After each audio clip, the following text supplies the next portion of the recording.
লক্ষ্মীপুরের পোড়াগাছা ইউনিয়ন।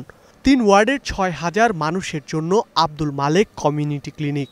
তিনি আসেন প্রায় ৫০ রোগী।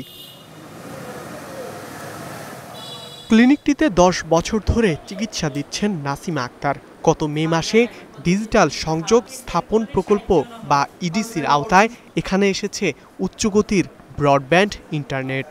মোবাইল নেটওয়ার্ক আগে দুর্বল ছিল, এখন ব্রডব্যান্ড ওইটা ভালো হচ্ছে, কাজ আমাদের উপকার হচ্ছে, আমরা কাজগুলো খুব দ্রুত সম করতে পারছি। DSIS2-তে আমাদের অনলাইনে ডাটাবেস দিতে হয়। প্রতিদিন যে আমাদের গর্ভবতী মা আসে ওদেরকে আমরা অনলাইনে রেজিস্টার খাতার মধ্যে লিখি, লেখার পরে ওগুলো আমরা অনলাইনে দিতে হয়, রেজিস্ট্রেশন করতে হয়।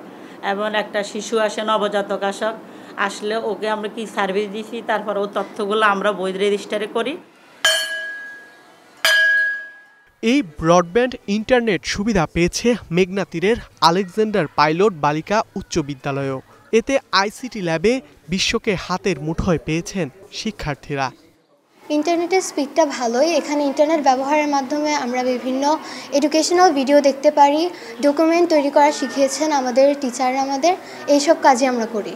আমি ইন্টারনেট থেকে গল্প পড়ি আর ডিকশনারি থেকেই শব্দ শিখি।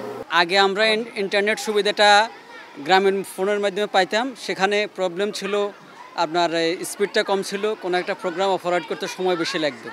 আর বর্তমানে সরকারি যে ওয়াইফাই কানেকশন পেলাম, এর মধ্য দিয়ে আমাদের স্পিডটা বেড়েছে, আমাদের কাজের গতি বেড়েছে। এখন বিদ্যুতের অভাবে আমরা আমাদের ইন্টারনেট কানেকশন সহ আমাদের মাল্টিমিডিয়া ক্লাসগুলো পরিচালনা অসুবিধায় ফেস করি।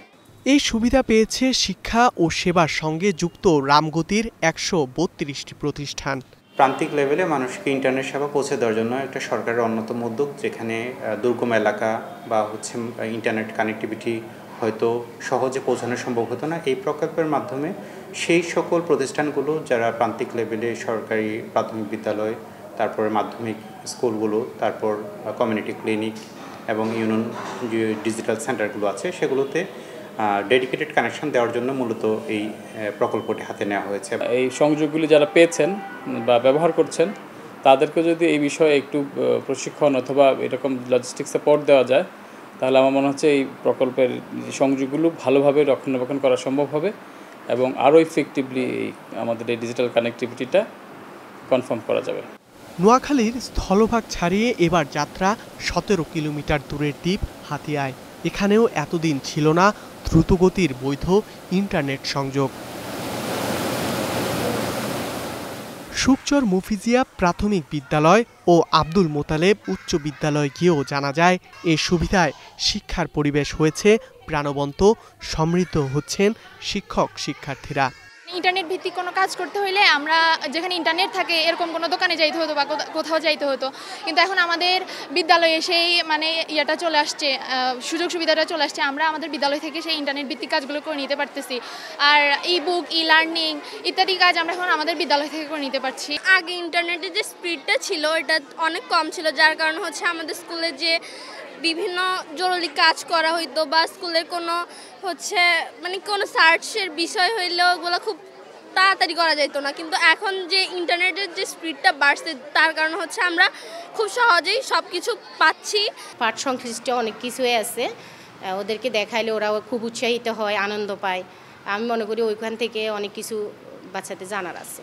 এই ওয়াইফাই থাকার কারণে সকল দরিদ্র শ্রেণীর ছাত্রছাত্রীরাও এই আওতায় পড়ে অনেক উপকৃত হচ্ছে এবং তারা ভালোভাবে তাদের শিক্ষা পাঠ্যক্রমকে ত্বরান্বিত করার উপযুক্ত সময় পাচ্ছে এবং ত্বরান্বিত করতে পারছে।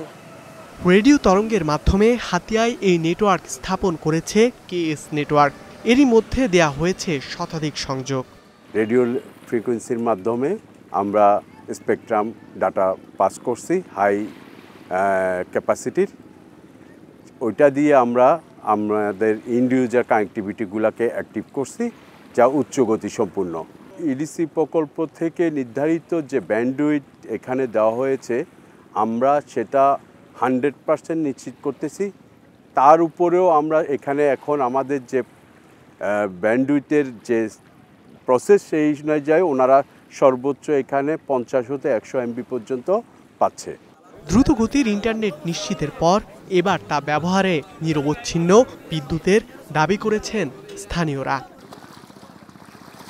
তথ্য প্রযুক্তি অধিদপ্তরের ইডিসি প্রকল্পের আওতায় এরই মাঝে 50,000-এর বেশি সংযোগ স্থাপন করা হয়েছে, যার মধ্যে গুরুত্ব পেয়েছে হাতিয়ার মতো দূরবর্তী এই সকল অঞ্চল। সরকারের একটি প্রত্যাশা, প্রত্যন্ত এলাকার প্রতিটি মানুষ যেন এই আধুনিকতার ছোঁয়া পায় এবং শিক্ষা চিকিৎসা সহ প্রতিটি ক্ষেত্রে ঢাকার মতো এমনকি বিশ্বের অন্যান্য আধুনিক দেশে যে সকল সুযোগ সুবিধা পাওয়া যায় সে সকল সুযোগ সুবিধা যেন এখানেও এই এলাকার স্থানীয়রা উপভোগ করতে পারেন। ধ্রুব ইকরামুল, স্টার নিউজ, হাতিয়া, নোয়াখালী।